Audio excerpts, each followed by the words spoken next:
right, today's video we are doing another small project. We're building a bat house. It's a weird thing to talk about that you're building, but the idea is to bring more bats around. So we're probably gonna put it in that tree right there. And the idea is obviously to attract bats to live there. Okay, so bats help with the insect control. If they get rid of mosquitoes, just nothing else, that would be great, or at least help with it. But it's to help insect control, as well as their waste is beneficial to a lot of plants into the garden. It's a valuable resource when it comes to gardening. So they have double purpose. One would be to help us in the process of building better soil, and the other one will be to help lower the pests and bugs and stuff like that. So we've been looking at different plans and stuff. Have no idea how this is going to turn out. Could be a complete failure and disaster, or it could be amazing and work. So we'll try to get that built today. I don't know if we'll get to hang it today or not, because it's kind of hard to get up there and we got to bring a big ladder from across the street. It's a whole thing. Also, it can take up to 9 months or something like that for the bats to actually occupy it. It can take a few days as well. So it just depends. It's a whole thing. And so anyways, our main focus and our main goal for today's video is we want to get it built. We have the wood that we need, and we have our saw, and then, we have some tools and stuff like that.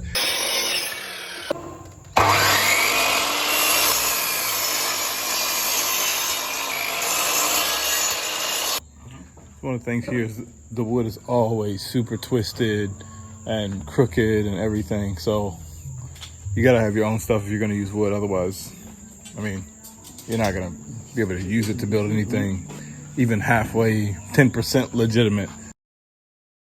Anyways, yeah, cut the edge off to make the edge straight, and now cut the other, the front and the back. So that was the back panel, and this will be the front panel.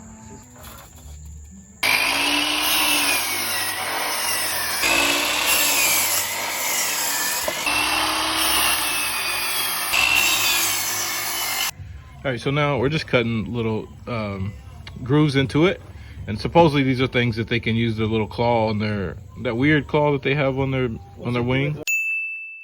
I don't know any of the terms for bat stuff, guys. Sorry, but that thing they can climb up into it. So we're gonna cut a bunch of those, and then probably put some type of little random wood things in at the bottom so they can claw onto that. All right, so it's actually coming together. It's not supposed to look pretty because bats are living there. We're not building a condominium or anything like that. Let's see if we can get this in there. Yeah. ¿Está bien? Sí. Ni siquiera hay que clavar. Yeah. So yeah, it's all together. We put the grooves in it for the little claws, and we put some little climbing things on the side for, I don't know, bats have little feet and claws and stuff. I don't know how they work. But now we just need a roof, and yeah, that'll be it for the first one. We'll give it a few months and see if any bats move into it, and then I continue on with a few more just around the property. Down the road, we'll see how it goes. Apparently, the color you paint it, according to the weather and the direction it's facing, those all have effects on it. So we'll try a few different things. We're not going to paint it at first and see what happens, and then if we need to paint it, we'll probably paint it a light gray. I think it is. I can't remember. We'll figure it out. Hopefully some bats move into it. I'm going to put the lid on and I'll show you the finished product. Nothing to really be proud of, but all right, so this is the final product. I'll give you the grand tour, and that's it. Now these, like I said, these little grooves are so they can grab onto. There's some things on the side they can grab onto, and that's pretty much it. So the idea, because this is the first one, we'll again gonna see how it works out and make adjustments like you always have to do. Probably put it up in that tree and see what happens after a few months, and adjust accordingly. Yeah, so we got that. We're gonna hang it up and see what happens. Anyways, thanks for watching this video. It's raining, that's why my face is all wet, and we had to put stuff away real quick. But thanks for watching, and we'll see you next week.